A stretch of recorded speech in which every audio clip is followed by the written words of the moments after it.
hati-hati dengan yang namanya instrumen investasi yang menjanjikan keuntungan. Kalau memang terlalu besar returnnya, saya juga tidak tahu menjanjikan keuntungan itu seperti apa, terlalu besar return itu seberapa returnnya, maka suruh aja orang itu invest sendiri. Ini adalah cara yang tidak mendidik menurut saya.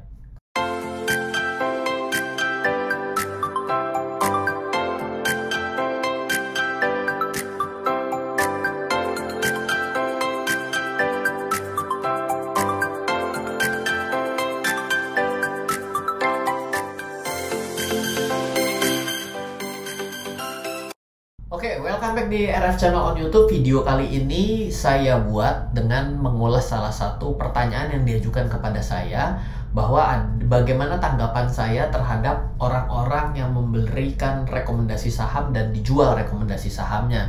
Dengan kata-kata terakhir adalah, kalau yang namanya rekomendasi saham itu menguntungkan, kalau peluang investasi itu menguntungkan, kenapa harus ditawarin ke orang dijual? Ya ditelan saja sendiri, nggak usah ditawarin ke orang, nggak usah dibagi-bagi. Jadi kalau ada orang yang bisa menemukan formulasi untuk membuat emas, nggak mungkin akan ada yang namanya penawaran untuk dibagi-bagi kepada banyak pihak. Karena apa? Karena sangat menguntungkan buat diri sendiri. Kira-kira nada-nadanya akan ke arah sana. Nah, sebelum saya akan coba menjawab versi saya juga tidak tahu apakah Anda akan sependapat dengan saya, ataupun Anda punya jawaban sendiri. Silahkan Anda boleh masukkan di kolom chat. Bila saya ada waktu, saya sering sekali berinteraksi dengan teman-teman semua, dengan Bapak Ibu sekalian. Di 2 minggu yang lalu saya ada roadshow dengan salah satu regulator di Indonesia, di mana opening speech-nya, keynote speech-nya dibawakan oleh orang yang tentunya biasanya cukup tinggi jabatannya, juga mengatakan bahwa hati-hati investasi bodong. Investasi bodong itu tidak masuk akal. Kenapa? Kalau sesuatu yang masuk akal, maka tidak akan menawarkan seperti investasi bodong. Ya, kata-katanya diputar terus seperti itu dengan berakhir dengan kata-kata, coba bayangkan semuanya yang ada di sini. Kalau memang sebegitu menguntungkan, kenapa harus ditawarkan kepada banyak orang? Investasi saja sendiri. Jadi kalau ada hal seperti penawaran-penawaran yang terlalu menjanjikan, maka segeralah tolak. Kata-kata seperti ini tuh sebenarnya tidak menjawab menurut saya. Kenapa? Satu, seperti apa yang disebut menguntungkan? Ya. Yang kedua, kalau menguntungkan, ya jangan dibagi-bagi ke orang, investasi sendiri.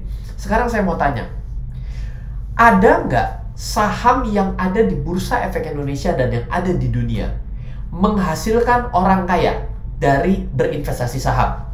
Ada loh, ya, yang rambutnya putih juga investasi saham jadi orang kaya, ya, dengan kisah kasihnya membeli saham dengan mempertaruhkan hartanya.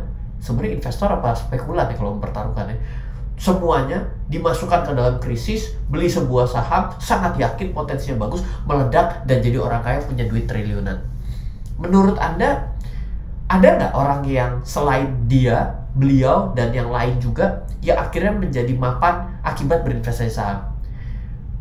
Kok nggak pernah diserang dengan kata-kata, oh, yang punya emiten dan yang menawarkan di IPO, kok tidak diserang dengan kata-kata, loh, sahammu menguntungkan, kenapa kamu tidak telan saja sendiri?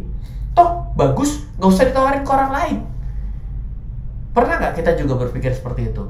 Dimana kita tiba-tiba ketika mendapatkan suatu penawaran investasi, bagi seseorang yang sangat awam diberikan informasi bahwa hati-hati dengan yang namanya instrumen investasi yang menjanjikan keuntungan.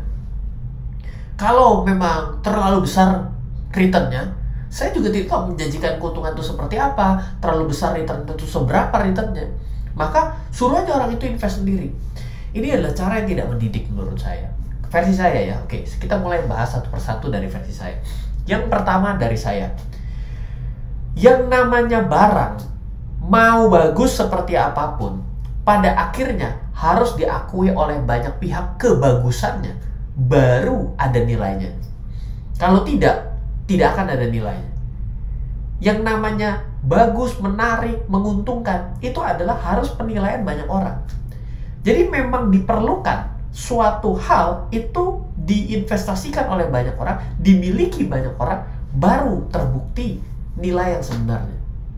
Contoh begini, tahu daerah-daerah yang ada di kota satelit, yang ada di daerah-daerah Anda, let's say kalau di Jakarta adalah Tangerang gitu ya, kurang menguntungkan apa developernya? Kenapa developernya tidak beli sendiri, invest sendiri, simpan sendiri. Kira-kira kalau developernya melakukan seperti itu, jadi apa itu kota Tangerang? Gampang saja, gak akan jadi apa-apa. Kenapa bisa jadi? Karena dibeli oleh orang, ditinggali oleh orang, diperjualbelikan oleh orang, anaknya dilahirkan di sana, dibuat usaha di sana, akhirnya baru berputar dan benar akhirnya besar dan menguntungkan banyak pihak.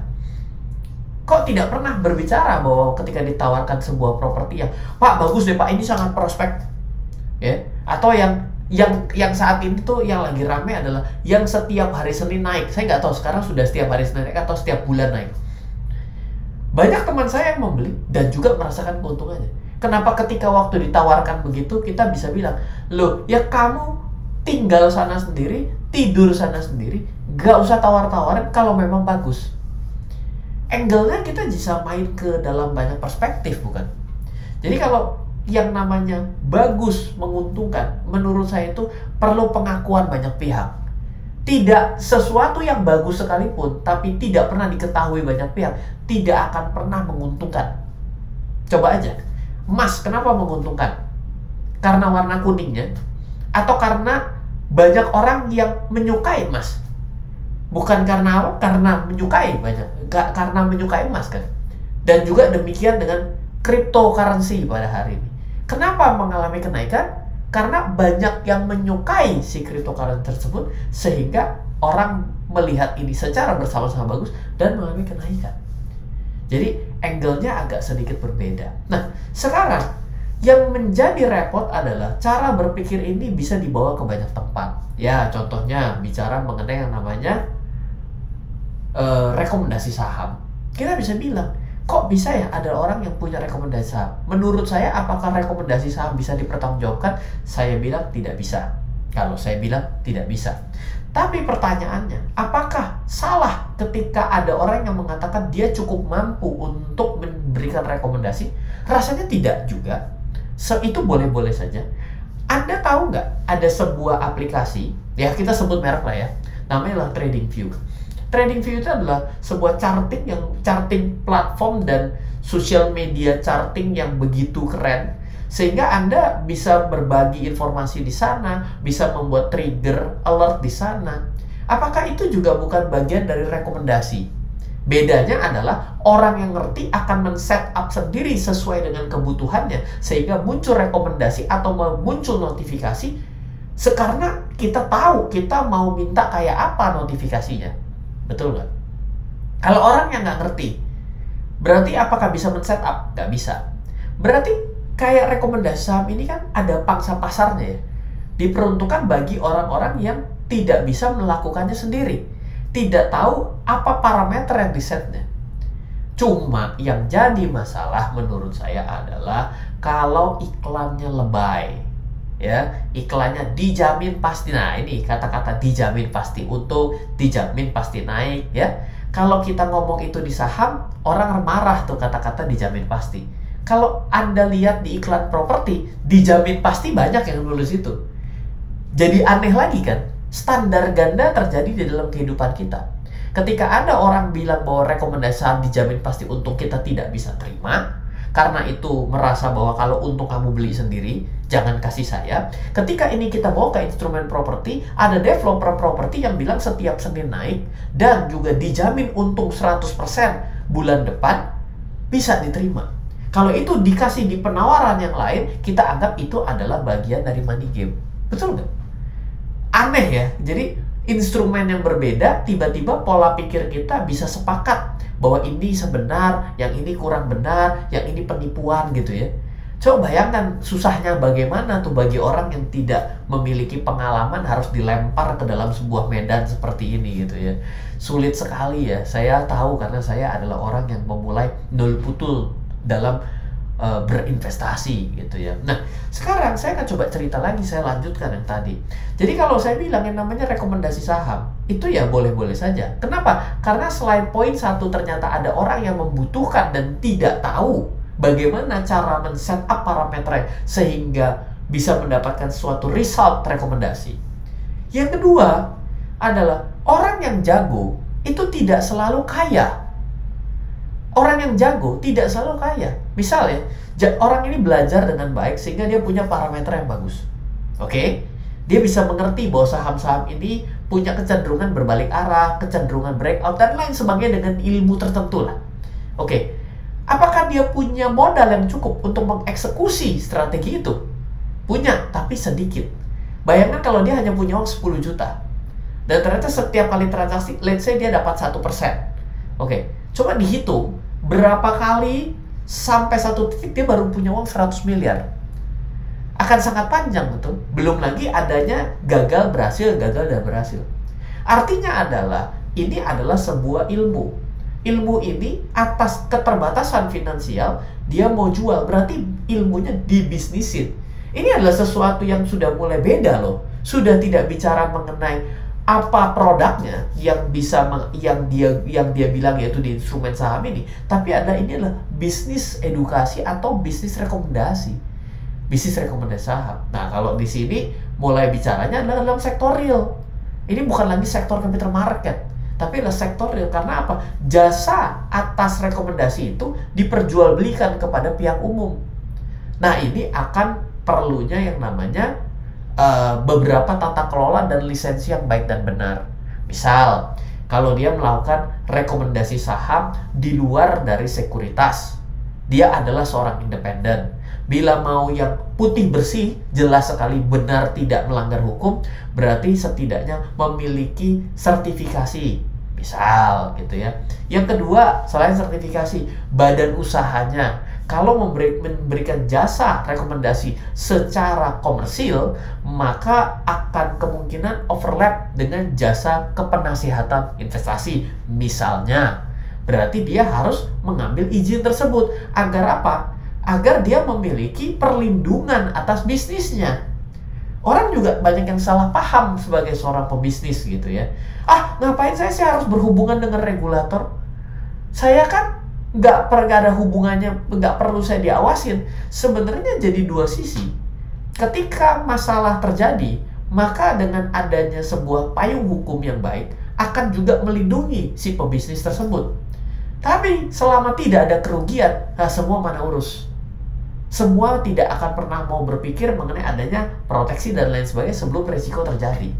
Tapi sebagai saya pribadi, karena saya juga seorang pebisnis, saya juga orang yang berinvestasi, saya orang yang belajar, saya juga suka mengedukasi gitu. Saya suka mengedukasi. Apa yang saya buat ini murni senang untuk memberikan informasi atas sedikit hal yang saya ketahui kepada banyak orang. Nah, jadi saya melihat bahwa hal seperti ini di masyarakat itu, satu, masih banyak standar gandanya. Yang kedua, ya kembali lagi pada kesadaran kita sendiri gitu. Kesadaran kita yang memilah-milah informasi yang baik dan benar. Bahwa ada yang menjanjikan memang berakhir pada sesuatu penawaran yang bodong, tapi ada sesuatu yang menjanjikan memang sebenarnya untuk barang itu menjadi berharga dan bagus, ya emang tetap harus pengakuan banyak orang seperti itu. Jadi saya pribadi melihat kalau untung kenapa nawarin invest saja sendiri, ini adalah suatu pernyataan yang kekanak-kanakan. Ini adalah membuktikan cara berpikirnya juga masih terlalu sempit, dan mencoba kalau ini dibawa kepada orang awam, kasihan orang awam itu. Nanti dia akan menyamaratakan semua hal, yang mana pada sebenarnya tidak bisa semua hal akan disamaratakan dengan kata-kata ini. Tidak bisa bilang, kalau itu kamu tawarin, kalau untung mah kamu invest sendiri aja. Pada prinsipnya IPO begitu. Kalau properti enggak, kamu nawarin saja. Kalau untung kamu invest sendiri saja. Ya pada prinsipnya properti daerah, suatu daerah nggak akan berkembang kalau tidak ada banyak orang yang ada di sana, gitu ya. Kalau saya penawaran bodong, ini kalau untung invest sendiri saya, udah bener. Legalitas nggak ada gitu ya, menjanjikan satu malam dapat 20 kali lipat, tidak ada resikonya, luar biasa hebatnya. Nah, nggak gampang ya. Ya, oleh karena itulah memang untuk menjadi kaya itu butuh perjuangan. Kalau menjadi miskin nggak perlu perjuangan kok. Dengan otomatis bisa langsung miskin. Tapi kalau mau menjadi kaya, mau menjadi sehat, mau menjadi pintar, mau jadi berguna bagi bangsa dan negara, memang perlu upaya. So, mari kita bangun generasi kita menjadi lebih baik dari hari ke hari. Semoga selalu bermanfaat. Dari saya, Filbert. Salam investasi untuk Indonesia. Halo, terima kasih sudah menyaksikan video di RF Channel on YouTube. RF Channel adalah channel edukasi untuk kita secara bersama-sama belajar dan mendapatkan aktualisasi mengenai investasi, keuangan, dan bisnis bersama saya, Ryan Filbert, dan tim. Add nomor WhatsApp saya di 0895 07 08 0789 0895 07 08 0789. Download aplikasi MyRF di Android atau iOS untuk mendapatkan artikel dan tema-tema khusus mengenai edukasi investasi, keuangan, dan bisnis pada aplikasi MyRF sekarang juga. Setiap bulan, saya bersama dengan tim memiliki kelas, mulai dari belajar trading dengan analisa teknikal, yang strateginya bisa Anda terapkan pada seluruh market, mulai dari saham, forex, hingga cryptocurrency, atau kelas investasi saham bernama Fundamental Camp. Untuk mengetahui kelas lainnya dan bertanya mengenai kelas, hubungi tim sekarang juga di 0852 882 6187. Sekali lagi, 0852 882 6187. Semoga terus bermanfaat. Dari saya Ryan Filbert, salam investasi untuk Indonesia.